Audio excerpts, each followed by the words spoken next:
Anong mensahe ang kailangan marinig ng mga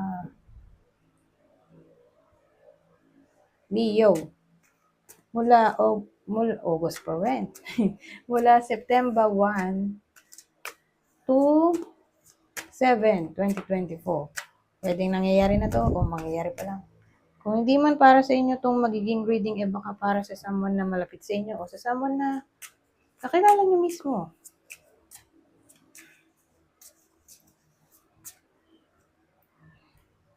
Baka may lumabas na gender mamaya, gawin nyo na lang energy, masculine at feminine energy. Pwede rin naman na huwag nyo pansinin ang gender. Basta tumama yung sitwasyon sa reading, ganun na nga lang. Huwag na lang pansinin ang gender. Anyways, kung hindi mag-resonate sa inyo to, edi punta kayo dito. Adjust nyo na lang ang video. Kung hindi pa rin, edi dito naman. Ito na ang huli. Anyways, simula na tayo.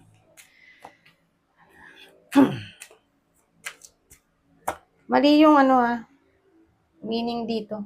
Nagkamali ng print yung gumawa nito. Ito kasi katulad noong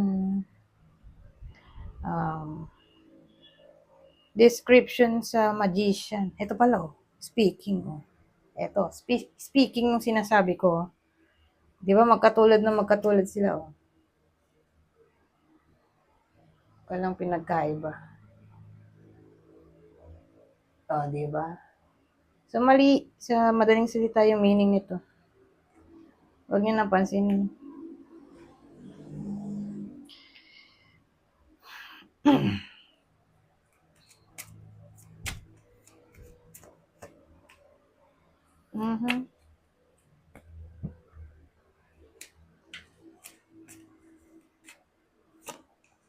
Hindi ko pala alam kung anong lalabas na reading, kung positive ba o negative. Depende sa mapipick up kong energy. Marami namang deck, di ba, na pinakita ko.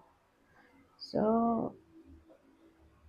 malamang mag-iiba-iba ng reading. Positive, negative. Malas na lang kung sunod-sunod negative. Pero don't worry kasi gagawa ko pa rin ng paraan yan para hindi tayo mag-end sa sad reading, di ba?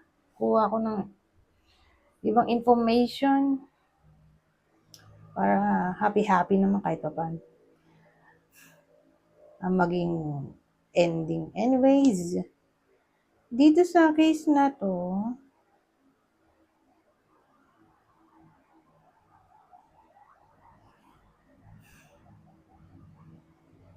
may someone na tinatago lang niya yung kanyang nadarama. At yung nadarama na sinasabi ko, loneliness o MG.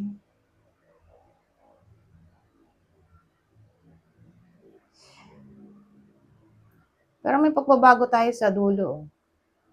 So, hindi na siya magiging somewhat nagre-repress ng nagre-repress ng feeling o secret. Kasi ito, parang siya nagkikip ito. Kinikip niya lang sa sarili niya. Medyo controlling. At yun nga, tungkol to sa feeling ng sadness.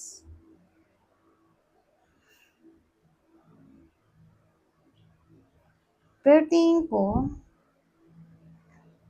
ngayong week, i-express na ng kung sino man na nakakadarama ng ganitong feeling, yung kanyang nadarama. Kumbaga, sino man sa inyo yung ganito na kinikip na lang niya yung kanyang feeling ng sadness. Magkakaroon na siya ng lakas ng loob o ewan ko po, some reason may express niya na yung ganitong sadness. So, who knows? Baka naman pag na-express niya na yung kanyang feelings, hindi na siya maging sad. Kasi, siyempre, parang bulkan. Kapag Nalabas niya na yung magma. Naging lava na. Eh di, tawag dito. Makakapag-relax na siya. Kakalma na siya. Diba? So, ganun ang dating sa akin eh. Bakit kaya no? Bakit may someone na ganito? Ganito yung nadarama. May iba sa inyo, ganito ang feeling niya. O magiging feeling.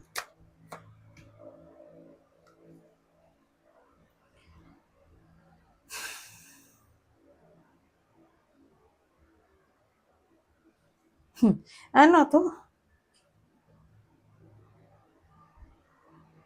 Ang weird naman ng combination na to. So, ito, yung action dito, confession na pala. Kaya lang, paano natin kukonect?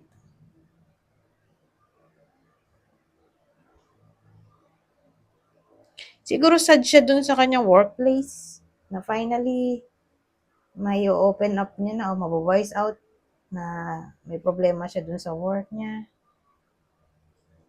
Pero tingin ko dun to sa workplace. Para sa iba sa inyo. Parang may namang problema sa workplace. Tapos, ayun.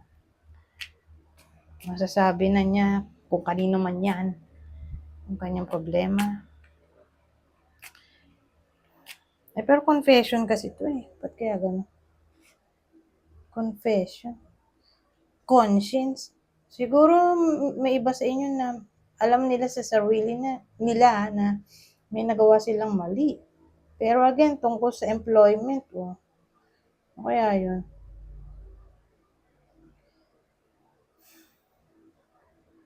So, kung di kayo to, baka someone else. Na para bang nandugas doon sa workplace siguro. Tapos, aamin na siya na gano'n nga yung ginawa niya. May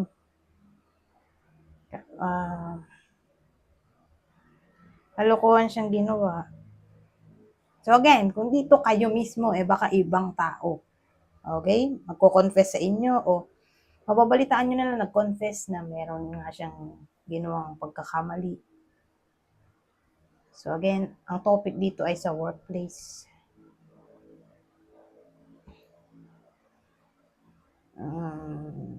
Anyways,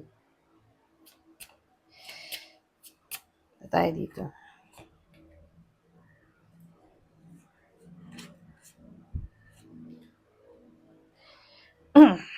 So sabi, tenderness, hope, esperance, tenereza. So sa topic ng excuse me, tenderness. Sa,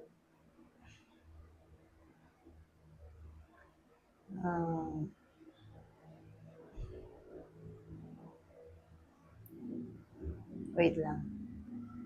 O nga, sa topic ng relasyon, may pag-asa pa.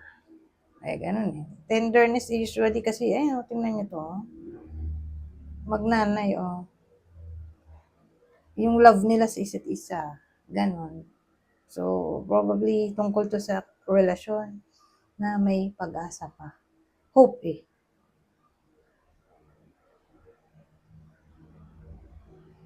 So, in general, may pag-asa pang maayos ang nagkakagulong relasyon nowadays. Reconciliation siguro ay posible para sa iba sa inyo. Pero ganito na lang. Sino tatamaan ng reading na to?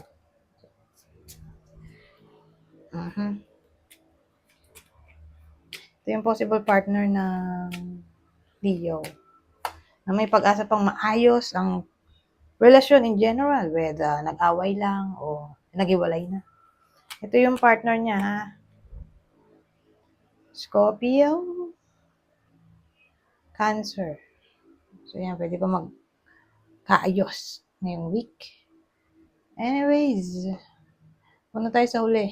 Huling deck. Ito na. Ano pang masasabi nito? Basahin ko na lang. Wala ko ng tatlo. Learn. Let love show you how to learn from each other. Ito extra message eh.